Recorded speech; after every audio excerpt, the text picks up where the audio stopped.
Hello and welcome to our Unenlightenment podcast. My name is Eric English. I'm your resident philosopher, theologian, and ninja. Well, hey everyone, another amazing show for you today. I have with me former CCM artist Jennifer Knapp. Hey there. Good to be with you, Eric. She is with us here today. Welcome, Jennifer. Yeah, thank you so much. Gloomy day when I'm hanging out here in Nashville, but your face on my screen is definitely lightening things up. Oh, well, that's sweet and not true, but nevertheless, here we go. I think most people will remember you from like the late 90s, early 2000s. I know I was in college when I first heard your music. And basically, pretty much anyone who considered themselves a musician within the Christian like rock bands and stuff like that knew and appreciated your work. And guitar playing, which I'm sure we'll talk about a little bit here. So maybe you can just like let us know like what prompted you into getting in the industry? Like provide some context for us.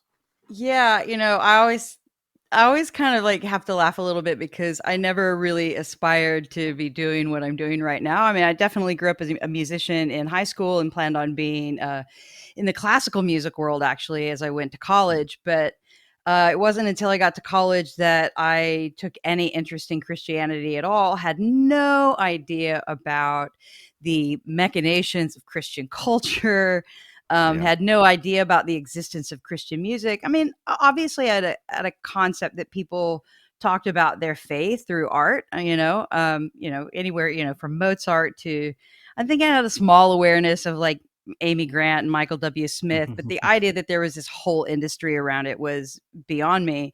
And it wasn't until after I had been, basically, what I like to say jokingly is that I drank the Kool Aid. I became, I was, it wasn't until I was, had a, you know, started participating with my faith community there at college. I had drank the Kool Aid, so to speak. My evangelical Christians had successfully witnessed to me.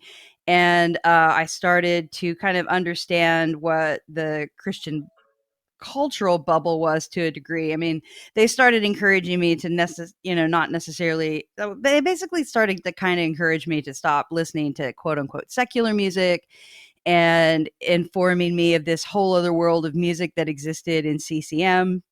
And also through my discipleship were encouraging me to, instead of play cover songs like I was doing of my mainstream artists, but to start writing music for my faith. So yeah, it was really interesting. I didn't, I got to be honest. Like a lot of the music that I listened to in CCM at the time, there was like a ton of Twyla Paris, Point of Grace, kind of just really feminine female artists. There weren't a lot of artists that I could relate to coming from where I was listening.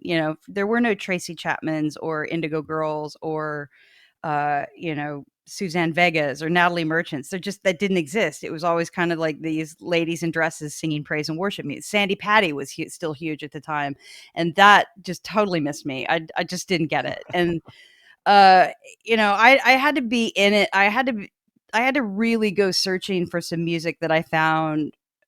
I don't want to be insulting, but I want to say palatable. But I mean, when you're a young kid, you're really looking for things that grab your imagination, that really, make you feel cool and embolden your sense of self. And it took like running into artists like Dakota Motor Company, Sixpence None the Richer were indie artists at the time. Tons of like dude bands. So like Five Iron Frenzy and anything just about like a lot of West Coast artists. Michael Knott was one of them. And you really had to kind of know some people to find those records. They were obscure, so that made them a little bit more cool as well. But this idea that I would ever be in that world and actually participating was still well beyond me. I just didn't imagine, because like nobody like me existed. So I don't think I really kind of thought about I don't think I saw any invitation to go participate in it. I started playing, my guitar very poorly in praise and worship groups across my college campus and started writing a few songs. And it wasn't I mean, I know it sounds like a really fast journey, because by the time I became a Christian and 2 years later, I was pretty much touring regularly and kind of sifting through what I was going to do with my recording options with record labels and things like that. It was really fast, but Mm.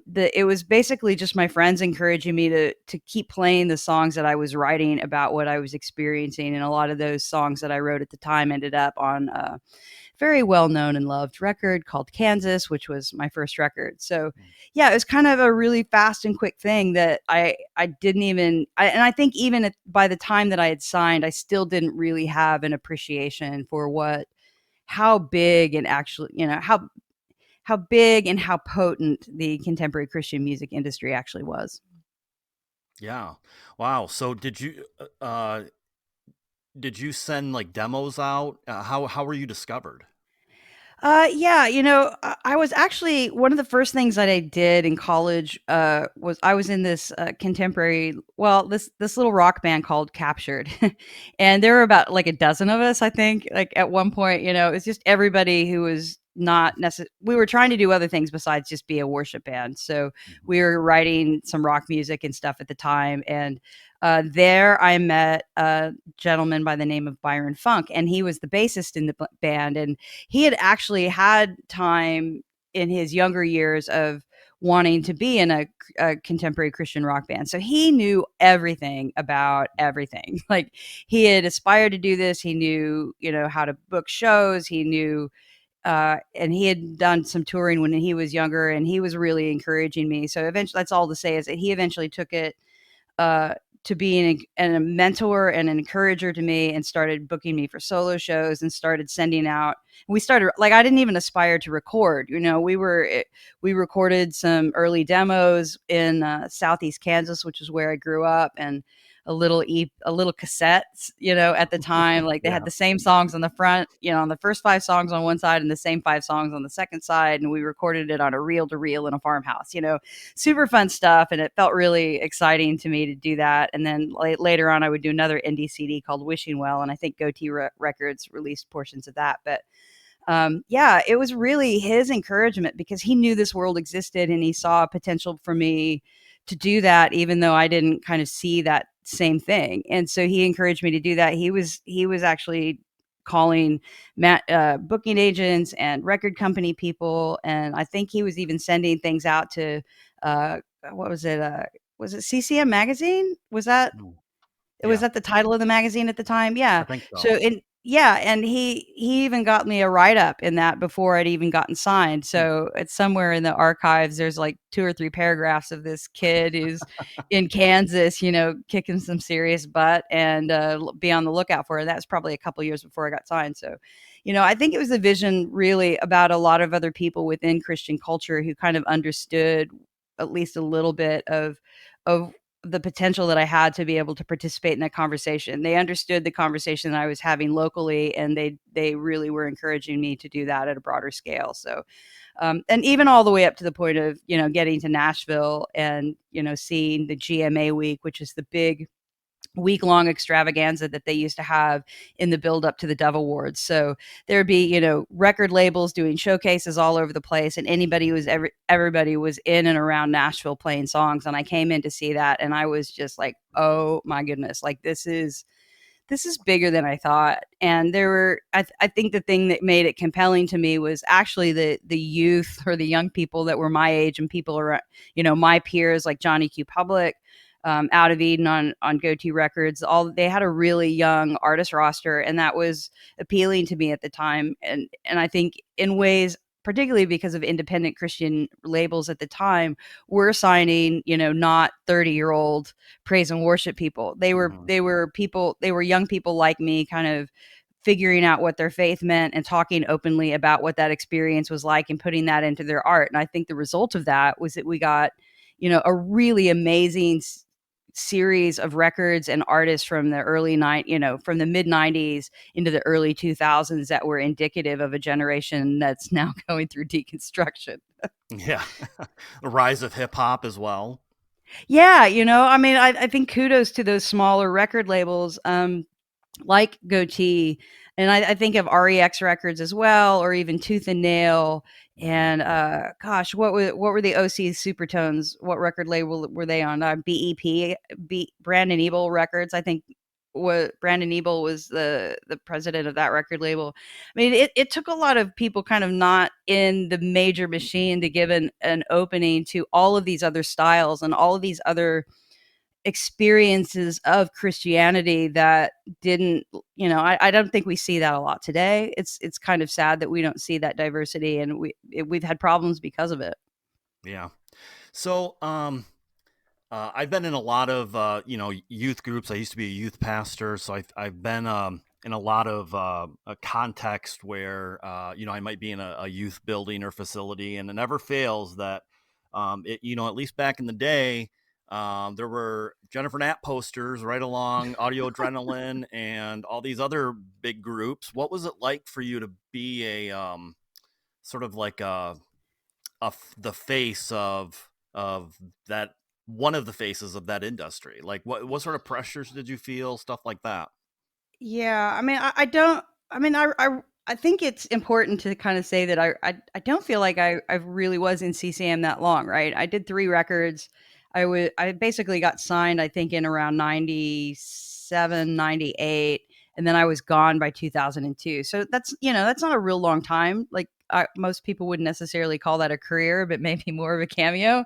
But I mean, it was pretty intense. I mean, from the time that my record released to the time, within I think by the end of the cycle of that first record, I mean, there was definitely pressure to get those records out. So I felt pressure definitely on the industry side of it, and in terms of creating.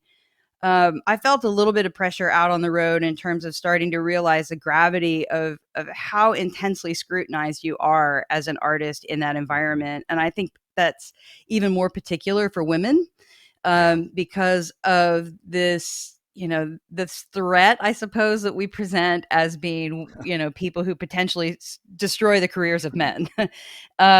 I think is one way to put that. And then, and then depending on where you go, the latitude of which women have been given in certain environments to speak in church. And, inherently as a musician with a guitar, you have a Right. microphone. So you're a woman who's going to say things. But I think the concept of I was really comfortable among my peers, and I think I particularly appreciated youth groups as well because, I don't think we tend to scrutinize people quite that rigidly. We're not. I think when we're younger, we're not necessarily as concerned with the authoritarian kind of approach to, you know maintaining the boundaries of our faith and defining what those boundaries should be. We're more kind of looking outward and trying to connect with other people and learn about who we are and learn about what I think our faith is, if we're so inclined. But to be able to kind of feel that pressure increase, I think, by the end of my career, the idea that, yeah, like I do have a poster in every youth group wall, and that's just it's a bizarre feeling to be in some place that you've never been, Yeah. and to have people talk about you and anticipate what you're going to do next, or to have conversations centered around who you are. And I think in particular, I think when we talk about Christian culture, and particularly with youth groups and art, definitely in the 90s, I definitely started to realize after I'd gotten into the industry for a couple of years that the mechanism of art was a way that adults definitely used to be able to draw in youth into conversations to feel culturally relevant. And I don't think that's necessarily an insidious or a poor practice, but the idea was kind of, well, here's a woman who, like, and we were presented that way, here's a woman who is singing about her faith. This is who you should aspire to be like, and telling youth groups that, right? Hmm.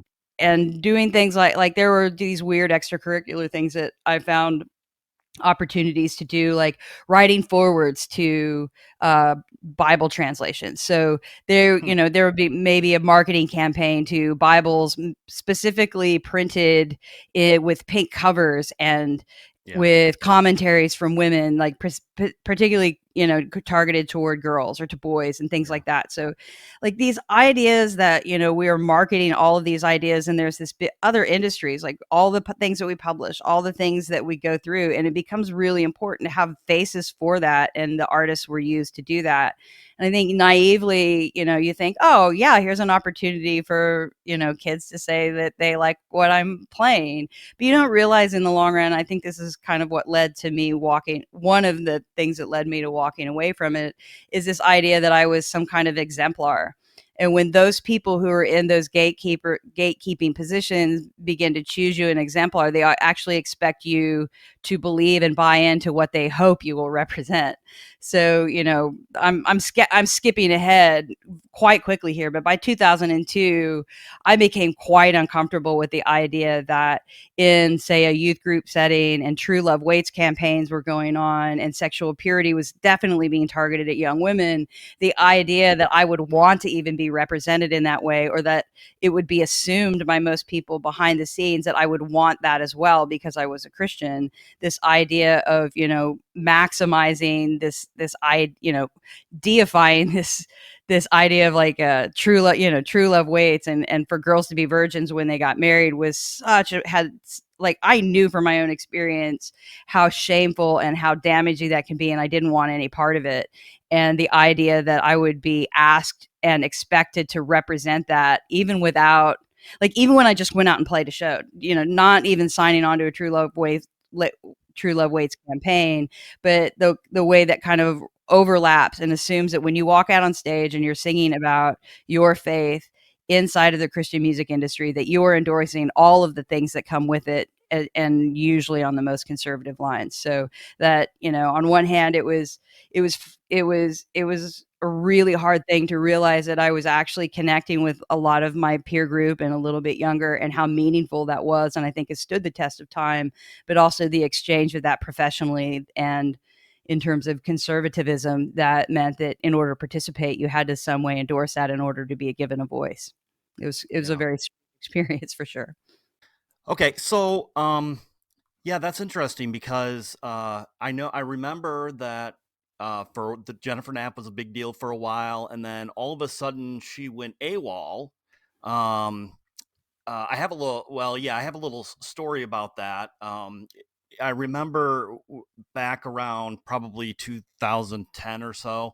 Um, we at the church I was at, we had got this notice somehow. I don't know if someone knew like your agent or something at the time, but we were hosting concerts. Our church was at that time, usually like indie stuff and stuff like that. But my pastor came to me and said, "Look, we got a chance to possibly get Jennifer Knapp. Do you think we should?" And then I was like, "Well, why not? Of course, it's Jennifer Knapp." And then he was like, "Well, what about the controversy?" And I said, "What controversy?" And he said, "Well, you didn't hear that she came out recently." And I was like, "Oh, well, that's interesting, but that doesn't have anything to do with our music, does it? Or her music, and she still plays and stuff, right?" And but he was really concerned. We ended up not getting you, unfortunately, but he was really concerned about, how churches in the area would react to having someone who had recently come out still performing Christian music. And he was, a little unsure about that. I'm curious what that did you get similar reactions within the Christian subculture? Yeah, so many different kinds of reactions, but I mean, yeah, I did spend 7 years outside of the industry. Like I said, I quit in 2002, and I gotta say, when I packed up my guitars at that time, I had absolute firewall, I think, and had no intention of ever playing in a church again.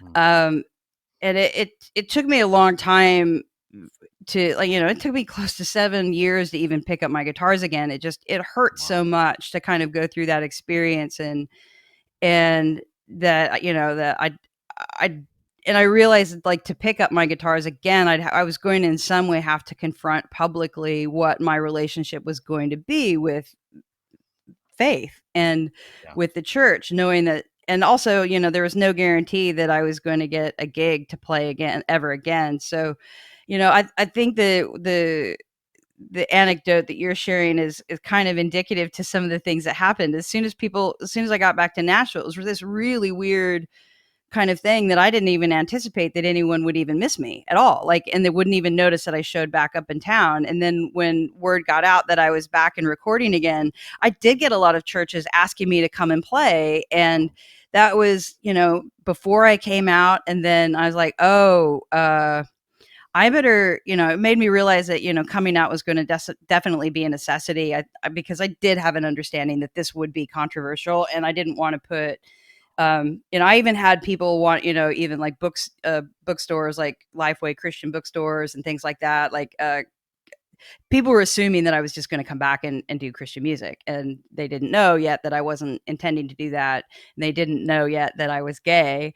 And so I'm like, all right, well, I'm not going to be doing Christian music and I'm gay. Let's see if we can all together have a conversation about how these two are not necessarily linked, Yeah. because, I think that's an important distinction. Had I wanted to actually genuinely come back and do Christian music, I would have done that, I think, and then we would have had a conversation about it.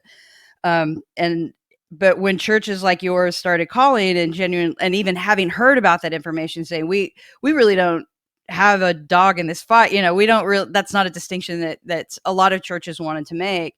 But I still wasn't ready. And in fact, if you'd have called and asked in probably that first year or so after I had released the Letting Go record in 2010 and did all the coming out stuff, I was still pretty edgy. I mean, I didn't trust faith communities yet. I was, I'd been involved in churches where I'd been, back in my CCM days, I'd been invited to churches where I've gone and played and then get there and they want me to be something different. And they're inviting me, they're hoping to change me while I'm there, you know? And so that is not a situation that I ever wanted to be in. And I just did not, I didn't even want to entertain. I didn't even know how I felt publicly and what conversation I was going to have publicly at that time about my faith. Um, and whether or not I was even comfortable at all at being associated publicly with Christianity. I didn't know. And so at churches that gave me invitations, which were wonderful, if you think about it, really extraordinarily wonderful invitations at the time, in the middle of this incredible hurricane of just vilification of everything that I'd ever done, were, these beams of light and people saying, listen, we are fellow Christians, people of faith, and we love what you've done and we're here to support you, and please come and play at our churches. And I just couldn't, it took me a long time to be able to do that. I mean, I say it felt like a long time. It was probably within a year or so I'd kind of tried to figure out what I was doing. But because I think in those invitations, I think there were early signs that I could kind of see, oh wow, like this is going to be significant. I think Yeah. particularly in talking to LGBTQ people inside of faith communities, I don't know anybody who's gone through this experience that doesn't feel just completely alone. Even though hundreds of us, thousands of us have gone through this experience, it's still ultimately your experience to travel. Yeah. And it makes it very difficult to feel like this isn't like this the difficulty that our church communities do have with LGBTQ inclusion. It's very difficult for that to not feel like it's targeted against you personally when you personally are coming out at the time. So when I kind of started to step back and I would go out and play shows and I would have like young kid, not young kids, but even full grown adults coming up to me and going, listen, I've heard that you might be gay. If you can come out, please do. I mean, Yeah. it's important for me to see somebody else like me Mhm. in the world. I really desperately need to see somebody else like me in the world. I'd had pastors come up to me and say, listen, if you can come play in our church, I promise you with every ounce of my being, it's so important for you to come and play. If you can play, we will protect you. Like, we will care for you in this place. You can say anything that you want. You can do anything that we want. We're just hoping that you will just play. And Yeah. the bare minimum. And it took a lot of those kinds of conversations for me to just really inhabit and get over my own pain and my own hurt in that, and go, listen, this is actually bigger than me, and it's really important for me to be able to get over that, to be able to see what, I think in a weird way, of all the things that I did in my first CCM career, I was never really comfortable with this idea that, Christian artists were all uniformly ministers of music. I never felt Yeah. like that. I never really kind of wanted to direct people in a particular direction. This is the way that you should see God, or this is the way that you should worship God. I was just telling the story of the experience of being in this space, right? At least that's the way I always saw it. And then now, to what I call career 2.0, I think after coming out, I do way more ministering now, like leading Oh people yeah. to a safe space, like for people who want to truly walk away from their faith communities for a little while for their own safety, for their, to be able to Yeah. discover their own voice, to be able to be one of those people who gives them permission to go, it's okay. You're not obligated to be there on Sunday morning, and you're not obligated to be in an evangelical church. You're not obligated to do anything except for be alive and to, and I hope that you will hear us and everybody else who's championing for you to know your own worth and your own dignity. If Yeah. if and when a faith community is something that you want to consider again, here are some, here are some people whom you might find encouraging, all of those kinds of processes to be able to say, what, step right into your church and be you. And, don't exchange your faith that you want to hold for, you don't have to let that go because you love somebody of your same gender, or because you're non-binary, you're Yeah. non-binary conforming, because of all of these other ancillary things that we get all hung up about. Don't let that stop your pursuit of God. To be able to give Yeah. permission on all of those kinds of things, in a world where I appreciated that we came from a culture, at least in my lifetime, that very few people publicly and openly talk that way. And I think in particular from Christian music avenues, where your ability to proceed professionally and to still have a job would be threatened if you took on language like that. Well, I didn't have to worry about that anymore. There was no guarantee of my professional future, and the passion just took over to be kind and to be loving, and all the things I had ever hoped that my art would actually create in terms of its fruitfulness and its generosity to other people was now an opportunity for me to do that. So I'm really grateful. I think there were a lot of churches who called and that I was very cold and rude to, and I think they were very understanding and were supportive still. I think to this day of understanding the kind of trauma that creates in an individual, and how much patience it takes to be able to just say, hey, the door's open when you're ready to be here, and we will keep the lights on for you when and if you're ready, and it's okay if you're not. Like, we wish you a safe travel and journey.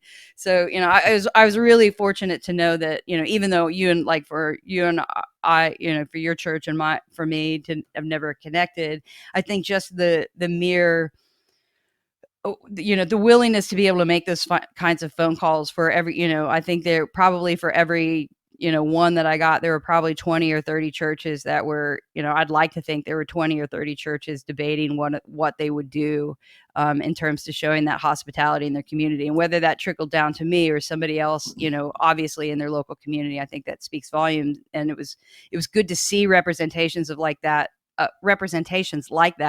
because as I proceeded through that kind of wall and through that, that wall of fire, to go through that, knowing on the other side there were people like genuinely calling and good and honoring their word in that, and their compassion in that, was a really good thing to see. I'm not sure I'd still be here today, and I'd still be playing if it weren't for that potential of people who actually knew what love was in the ways that I understood love, to be able to kind of manifest and show publicly. Because in the long run, it meant that I wasn't doing that alone. There were a lot of us out here that actually are aspiring to be that in our daily lives. Well, I'll tell you, I know that it spurred a very deep conversation within our church, because this was at the beginning when people were really like more like mainstream Christians, and people that were known were coming out, either coming out, or coming out in support of Hmm. the LGBTQ community. This was sort of like at the start of that, when it was really affecting the church. So I know we sort of took a look at ourselves to see what we were going to be about, and looked at our mission and I mean, it got deep. Some of these conversations got deep, all because of the news about you. So I mean, and I'm sure we're not alone. I'm sure there were other churches out there too in a similar situation. I get a little uneasy even talking about this issue because honestly, it's none of my business. And I feel like right now, because we're at the stage in culture and the relationship between the church and culture, it's unfortunate that we still have to be having these conversations. And I'm hopeful that soon we'll get to a place where I don't have to ask this question to someone that I'm interviewing, you know? Why do you think the church is so obsessed with like sex stuff? Oh my goodness. So many reasons I can think of, like academically, things that we talk about in divinity school, you know.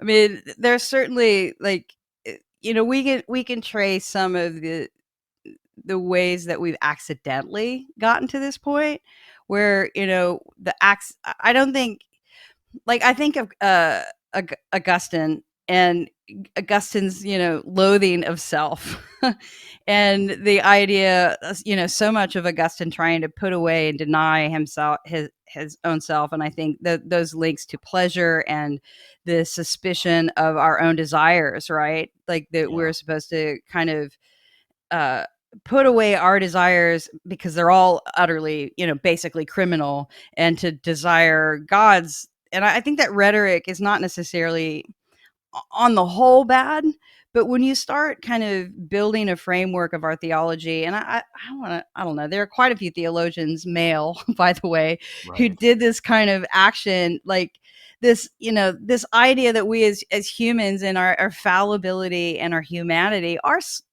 I guess, in some way, we're not immortal. We're not gods. We know this and we understand this.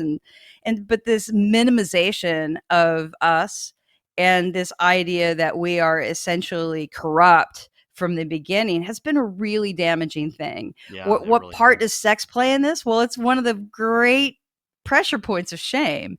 Yeah, On top of that, the ways that we've looked at marital relationships, the covenants of that have been, largely complicated with with actually women as property. Let's be honest. And yeah, I realize that's a controversial thing to say, but we actually really have to be honest. I mean, and the role that this would play in women's security and survival were dependent on their relationship with men, and how that's complicated. Anything to, if you want to be super nerdy about it, like the separation between womanist theology, which is black women, black women talking about feminism in the context of race, yeah, because women in feminism, white women in feminism, understood that they had more power under the shield of patriarchy. So right. I could, this is nerdy stuff, but at the end of the day, there is something incredibly intimate about what happens with our bodies,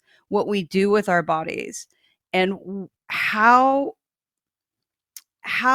we treat ourselves, how we treat others. We are not ultimately alone. Like, no matter how we see ourselves, at some point in time, we are going to come in contact with another human being. And I think it is very important. And I think we understand that to some degree. So it becomes, you know, incredibly important when we talk about the most intimate forms of contact. What can we do to be ethical? What can we do to be moral? What are the choices that we make? We can't just serve ourselves and grab and go and get everything that we want. It will affect somebody else. And so in those things that we do, how do we do that well? And I think our faith communities are one where we really value that question, because we understand, at least somewhere in there, we have to take on board, what does it mean to care for a life that is created? What does it mean to care for a life in our own lifetime, the way that God might care or see for this life? And, sex is one of the most intimate ways to do that. But it's also one of the ways of which we, in the same way we were like, how do we tell people what to do with their bodies? Because that these are the lines of power that Yeah, we're able to then define what authority is and who has it. And so the sure. question that I always have at the end of it is, like, if somebody's telling you what to do and telling you how to do it, trace the lines of power. Who benefits from this information and who benefits from this action? And it's been part of the contest, I think, that we see around LGBTQ issues. It's part of we see it at play in so many other things, as particularly for as a woman. I would say I see that in anywhere from abortion rights to marriage Right. to, true love waits campaigns. It's veiled in all of this, and it's really about maintaining these power dynamics, maintaining these borders of authority. And I know this is really, I am aware that whenever I get into conversations like this, all of the contests that I've had throughout my entire life of saying, woman, you are wrong. You are just resisting, the direction of a good, godly man. You're being you're, worldly. yeah, well, I am supposed to be submissive to these other things. And I think, and this is something I've definitely appreciated from my LGBTQ community. I think this idea that the argument, right, that when you're quote unquote rebelling against or pushing against or contesting or questioning or um, in any way problematizing the status quo, that you are Mhm. inherently being heretical, rebellious, that these are all negative responses to something. And what we have missed are the groaning of a people underneath of this. We have missed this in women saying, Mhm. listen, I have lost myself to Yeah. these other institutions. These expectations are too much and they're burdensome and they're ruining my daily life. And these are not fruitful things. These are not showing me what this is not good news. This Yeah. is not liberation. How do I then make sense of this theology? And I think for the people that I've come to truly respect and admire is not just being a rebel or just saying that these things are wrong, but to say, how have these things been fruitful or beneficial to any of us? And we fast forward to say, talk about the True Love Waits campaign. That's not an LGBTQ thing, right? But Right. it's in there. And we're talking now to generations of people who go, wow, like I'm getting divorced and I did everything right. I waited till I got married and now I don't know how to be intimate with my partner. I don't know how to share. I don't know how to respect my wife. I don't know how to respect my husband. I feel lost. I don't know who I am. All of these other things that kind of we think that they don't have anything to do with us until the moment that they're not serving us in the way that we were told. And we're straight people, gay people, non-binary people, white people, black people, brown people, we're people of all shapes and sizes from different communities saying these theologies have actually been, while, let's be positive and while well-meaning, we've been a little bit too focused on legislating what a Christian looks like rather than preparing people Mhm. to find a pathway to God. And I think those distinctions are really important. Yeah, they really are. And the distinction between, just because the church judges you doesn't mean that God is. The two things are separate, and I think that's an important distinction that we should be making. Yeah, I'm not a huge fearer of God's judgment. I realize that statement might sound, really shocking to some people, but this there's something that I kind of came across in my years away from the from CCM, and I was living out of the country, and I just remember sitting down and to another Christian friend of mine. I turned to him one day and I said, I think I know what it means to fear God now. And Mm. in that statement, when I said that, I was at a point where I was kind of like, I saw myself for who I was. And I understood something about how important it was for me to be able to hold my head up and stand in front of anybody, right? And be who I Hmm. was and say, this is who I am. This is the person that you see before you today is the person I'm willing to be accountable for. Like all the things that I do, all the things that I say, all the things that you see, I'm willing to be accountable for that. And that was terrifying. Hmm. It was Yeah. terrifying to go, yeah, I'm gay. Like, because I know that people aren't going to like that. And that's just what that is. And so Hmm. that's a terrifying experience. And when I said to him, I'm afraid, I know what it's like to fear God. In that moment, I was like, okay, this is a person that I am, and this is a person that I have to be accountable for. And then I kind of like, in terms of like a relationship with God, I just kind of like, well, this is what it is. So deal with it. Like it is insane kind of prospect for the way that I was raised within Christianity. I was Oh, discipled yeah. within Christianity to turn to God and go, this is what you get. God? Like, Yeah, I if don't you know want what to me, tell you. this is what you get. If I you don't know. want me. Yeah, I don't know what to tell you. On my best day, all I can say is this is the person that is standing before you, and this is what will you do? Have mercy on me, is all I can say. And then you wait for the blow. And Mhm. I was like, man, I'm not going to wait around for you to bludgeon me because this is, and I didn't, it was kind of that weird kind of moment. Like what I realized is that I don't know that I was afraid of God, like being smited by God in some way. What I was actually genuinely afraid of is that God would look at me and say, nope, not interested. Mhm. That's the terrifying part. If you think about love, right? You think about any earthly relationship you've ever had where you say, I kind of know that I'm hard to live with, all the things. If you've ever been married, right, for even 5 minutes, you know that somebody is like ignoring or choosing to walk through some of your BS. You I could not have be to. married to myself. Right. I couldn't. Like, I look at myself and I'm like, even just yesterday, I said to my wife, I'm like, oh my God, I can't believe you got through yesterday with me. Thank you so much. That was generous and kind and unnecessary. And you did it. And I am so grateful. Think about those moments in your life where somebody has, how terrifying it is when you basically look up and you say, will you love me? Look at this hot mess. And I'm still at you. You can't hide it and they can see all of it. And you kind of go, will you love me? And that terrifying moment where somebody says yes or no.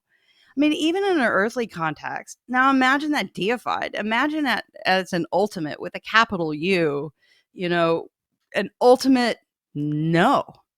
That's what's terrifying. That's, to me, is the kind of judgment. That's like, I think we think about judgment and punishment way too much. I think what we really don't understand is what it means to be existentially denied. That sounds like a big way to say that, but for me to say no, I don't value you, I don't love you, I'm walking away, I don't care what happens to you next. It's abandonment. It's Mhm. a horrific, terrifying thing, and that to me was like, that's what made me think that was the context of which I feared God. I feared that God would see me the way that I saw me, and I'm like, I know that God probably sees me even better than I see me, and I don't. I see the reason for God to turn away from me, and that's just not the way that it worked. And it took a few more years for that to settle in, but I was like, oh man, that's really something. And I wasn't even thinking about Christianity at that time. I was well aware that in that move, I don't know, it was like I threw off all of these expectations that I was ever going to be robed and looking presentable as a Christian. Like, instead, I was actually feeling like disrobed. And all of the things that I thought may or may not, all the solutions of which would make me presentable to God, that I'd been trained, right? We don't drink, we don't cuss, we don't have sex before marriage, we don't do this. These are these are the what Christians act like, and this is what we talk about, and these are the quiet times you will have, and this is a Bible passages that you can quote, and all these other affects, these things that we can dress ourselves up with and adorn with to somehow make us acceptable in the temple. And what I think that I realized at the day is, you don't go into the temple with all of those things on. You go into the temple with all of those things off, and what's underneath Mhm. of that is a really challenging thing to have to confront. So I don't even know why I started this conversation, but this point of it. But I think there is a point in that where I think we're sometimes so concerned on the outside of Christianity, what we present, that we don't realize that at the end of the day, what God is trying to do is for us. I can't speak for what God is trying to do, but I think what I am trying to do in my relationship with God is to be comfortable in God's sight, and to be comfortable with what I know is about me, and not necessarily excusing anything, but being able to say, listen, I'm working really hard in this endeavor, and I want to understand what it is when we have a conversation with one another, to not be in contest with that, not just necessarily, see anything that I haven't figured out yet, or I don't know, or I'm bewildered by, to be considered something that God would want to punish me for, but have mercy on me. And I think that's been one of the major parts of the way that we talk about. Yeah, yeah, it's just kind of one of these things I think we take for granted sometimes when we talk about the judgment of God, or we talk about, Mhm. what God expects of us. or the idea that while we were yet sinners Christ died for us. Like, well, what do we really mean by that? And even the context we already discussed about what that has to our own dignity. But we're not necessarily just trying to rebel against those things, but we're really struggling under the weight of them to be able to be uh, presented before God without fear. Yeah. So that's wow. That's really insightful. It's like we're all on a journey here together, and I'm always irritated when other people seem to want to speak for my life from God, as though He doesn't speak to me for what I should do. Okay, so I have a sort of like a I have one more sort of serious question, and then a couple fun ones. Okay. Um, all right, let's so let's run to I'm let's run to fun as fast as we can. sure. All right, um, so it's sort of like I'm going to put you in a situation here. So you're a guest speaker here at a conference full of evangelical pastors and leaders, and the question that you're wanting to address is you have a small limited amount of time, so you want to pick the best, like, what is it that you would wish that those pastors would understand about the LGBTQ community and that stuff. Like, if you had just a couple of minutes, and like are they missing something? Is something not being communicated clearly to them? Like, what would you want to say to them? You know, that's a huge question.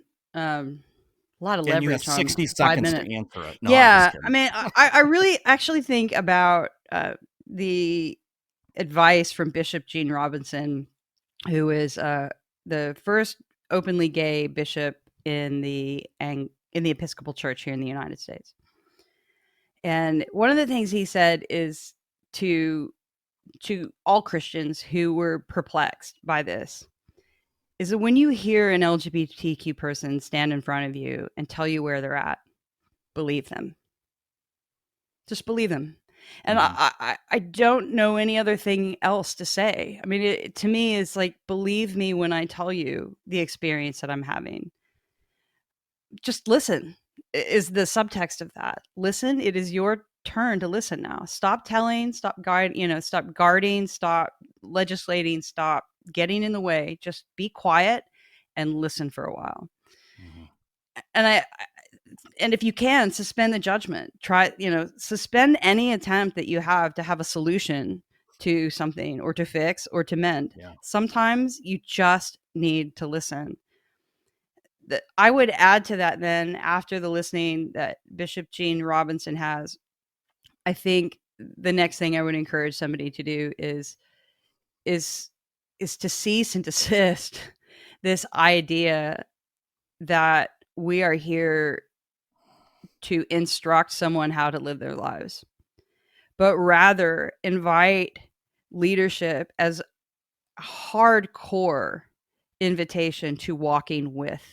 Yeah. It Absolutely. it there is a big, and I think this holds not just within. I think this is a mistake that I think we feel in a lot of areas of leadership inside of Christianity, um, through a myriad of issues. But I think it particularly has been particularly done a harm in the LGBTQ community, because one, it hasn't listened, and second, it's talked too much and not listened enough, and two, it's released the hands of people and sent out into the wilderness a lot of people who were simply looking for partners, mentors, community. Um, we've alienated people instead of drawing them in, and we've put ourselves in exile at the time because we've been told what to do rather than somebody helping us Yeah. navigate our lives. So that's all to say is, I think we're really on the verge of needing to understand what it means to that a leader is not a dictator, and figuring out what it means to care for our faith and our tradition enough to be able to listen to the people who make up that faith and to embody it and inhabit it. Be less concerned about what the boundaries are, but be generous in our theology and be generous in our time and our compassion to be able to be and walk with someone as they're navigating this journey. Because at the end of the day, whether it's our change or someone else's change, no change happens unless we are not embodying and active and participating with the direction of where we want to go with our bodies and our person, flat out. So it doesn't matter how much you tell somebody what they should do. You're just a tyrant if you are Hmm. demanding, you're enslaving someone to something if it's not their will to go. And I think that's inherent to something that we know about God, that we anticipate is true about our relationship with God, that God sees us and respects our will and Yeah. has a degree of patience and latitude to understand that we are learning in particular ways as we go. So what does that mean for our leadership? That was a very much a longer answer, but That's I right. think that, yeah, listening and allowing and being there with, um, Yeah. and it's going to be a long, long, long time to you will find in those positions how often you're Yeah. really biting your tongue. it's Yeah. it's Yeah. Things crazy, don't and happen you're waiting instantly. patiently, right, Yeah. for people to make mistakes, for people Hmm. to you know to need care, like to make a mistake where they need care and love and compassion. When you shut up, don't you never get to say I told you so out loud. That's it's not a kind of generous thing, but it's an amazing when we knock, when we do make those, we need those kinds of communities to be able to help us, guide us along their way, and to be alienated in our challenges when those times are hard is even, I don't know, is not, it's not that, for what will you Yeah. get to be right? Yeah. I don't Long. understand that. Yeah. Long are the days where we would where people like Jesus would walk alongside disciples and teach by example and live life together and stuff like that. I just think that's a, I mean, you're the two things, like going alongside other people and living life and listening. I can't think of two any better responses than those two. I mean, listening has been a huge thing for me in understanding racism, for example, and just the once I shut up and stopped talking, I was able to learn so much more about the plight of African Americans in this country. You can hear I the be concerns of other people. Yeah, you can Yeah, hear the concerns that you're listening to the concerns, and what you discover is like it is a concern of one's dignity. It's not a complaint about other yeah, people. It's usually a quest for survival. I want to kind of maybe frame that in a scriptural context, dare I say, but I think mentorship oftentimes when I'm thinking about what role I want to play as a leader for whatever capacity or whenever I get that moment is to kind of constructively think and work out the question, who are we that God is mindful of us? And I think that's the question that we're actually kind of laboring toward, instead of like, trying to put on the garments of something, to kind of really understand what is the person beneath. And hmm, who are we when we stand in this relationship, that these are the questions that we are actually trying to mentor. Well, who are you, Eric? Who are you that God is mindful of you? Because that's uniquely a question. There's going to be some uniqueness in that answer because there's only one Eric, and yeah, the same way as there's only one me, and those will have some of those things on your list that you might when you build that essay, so to speak, may have some context of your gender, or your, who knows what's going to be on that list, gender, your kids, your family, where you grew up, who knows.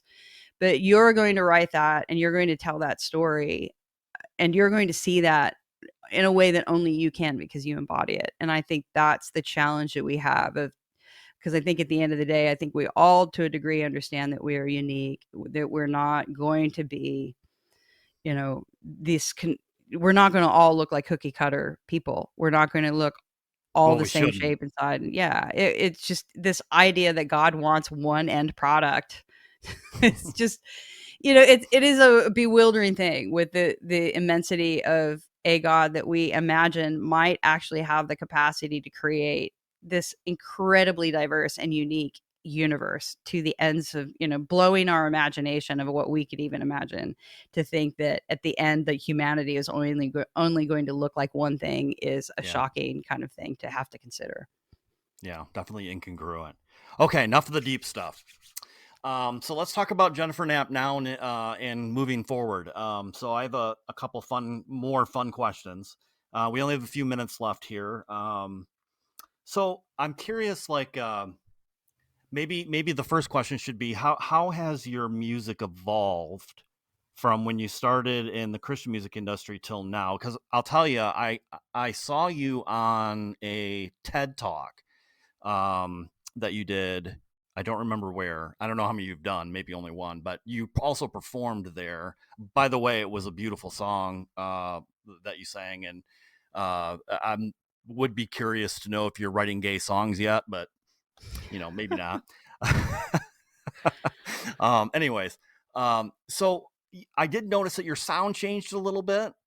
So I'm just curious, like, or maybe that was just because of the audience, like it wasn't as say raw as I've heard you in the past. So I'm just curious, like, how has your music evolved, and what will Jennifer Knapp in the future look like? Yeah, I feel like, I'm scratching 50 now. The energy that I have at home when I'm writing, like I am not compelled at all to write like some big rock and roll song that I have to spend, 3 hours doing calisthenics just to do a 3-minute song. I mean, I think as I'm aging, I am more comfortable with, the idea of sitting in my rocking chair and just, slowly contemplating things. So I feel like I'm mellowing out a little bit and less compelled to be a rock and roll chick. Yeah. Um, and kind of, and I'm also getting a little bit more comfortable too with some of the things that I resisted as a young artist, where I grew up in Kansas. So I have this weird thing where I didn't want anyone to think any way whatsoever that I didn't want anyone to accuse me of sounding country. And Yeah. it was just some weird, young, egotistical, artistic thing that I had as a young kid. But I think now, like the singer songwriters that I respect, I just kind of don't care what they. I feel like now I'm a lot more comfortable with letting a song be what it is, and I don't feel like, I think particularly as being an independent artist these days, I don't feel like I have and I've been there, done that to a degree. I don't feel like Mhm. I have the to create in a sense that makes a rate. I don't feel the pressure of feeling like when I write the song that it has to be a radio hit. That I'm, worried about getting 5 radio hits on a record or something like that. I want them to be good songs, Mhm. and I want those songs to stand on their own. But what they sound like and how they're perceived by the public, is this Americana? Is this folk? Is this rock? I kind of don't care about that anymore. And I think to a degree, unless you're inside of like, hardcore uh like economic pipe, record industry pipelines and things like that. I mean, I think you do have to be concerned with how you market stuff, but I think as an artist, I'm really enjoying taking the boundaries away and the expectations away. I think that was the thing that I got really excited about again in returning to writing, especially from the CCM world to this one. And it's a practice I maintain to this day. When I sit down and write, I just write. And I say, don't worry about what the end product is to this second. Don't worry about anything else. Just block it all outside and just listen. Just listen to what your heart is saying. Listen to who's speaking to you right now. If I'm writing some, from a perspective of somebody else, it's just I'm trying to be a seer, and I'm trying to see where that song is leading me and pull on it. And maybe it gets used or maybe it doesn't, but I want to be earnest to where that song wants to go these days. And I'm less concerned about what that means for, I should be. And there will be moments where later on down the track with a song, I might be concerned with what that does. But now I'm really enjoying that part of my artistry. I don't feel like there's I don't expect those songs to save me. I just Yeah. expect to be honest those songs and invite those songs to come to me in a way that I can take them to the people who need to hear them most. So the world needs another Jennifer Knapp album. Is there any in the future where we can expect to hear some of these thought-provoking ideas that you sit in your rocking chair and think about? Right. Yeah, exactly. Yeah, you're speaking to the pressure part. Yeah, it's been a few years since I put a new record out. Yeah, I need to get around to that. I haven't Life has just kind of been busy post COVID and everything to kind of get in a Oh, sure. rhythm. I'm like some people write all the time. I'm a feast or famine writer. I tend to like hunker down for 2 or 3 months and then write a bunch of songs, and I just kind of haven't quite gotten into the rhythm of that. But yeah, I need to put one out. I'd like to put something out within the next year, but we'll see. Uh, I'm also, kind of doing some. I'm actually speaking of theological ideas. I've been kind of trying.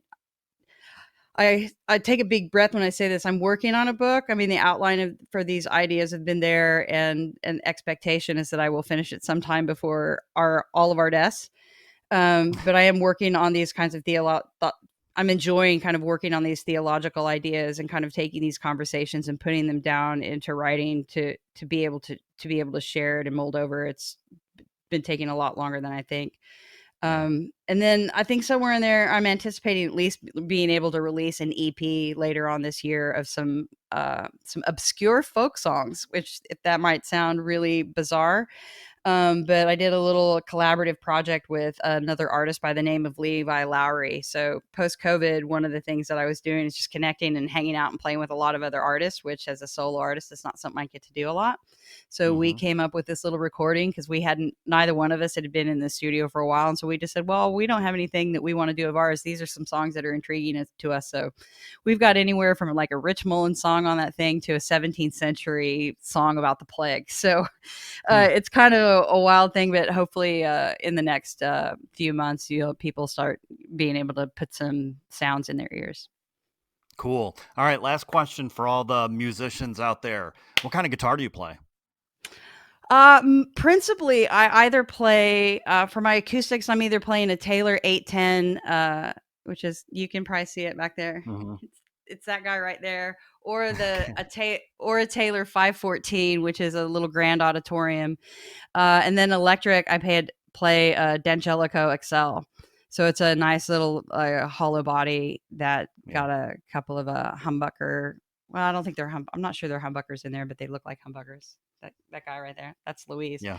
But yeah, so I'm either playing like kind of a big dreadnought acoustic, or a smaller kind of smaller acoustic. Which, yeah, those are the three principal ones Cool. that I play. Cool. Well, we have been talking to Jennifer Knapp. What an awesome conversation. Thank you so much for being on the show today. It's been a pleasure, Eric. I really appreciate the deep dives. Yeah, awesome. And we will have links for Jennifer's website in the description. Please make sure that you like and share. Thanks again, Jennifer. My pleasure. Thank you.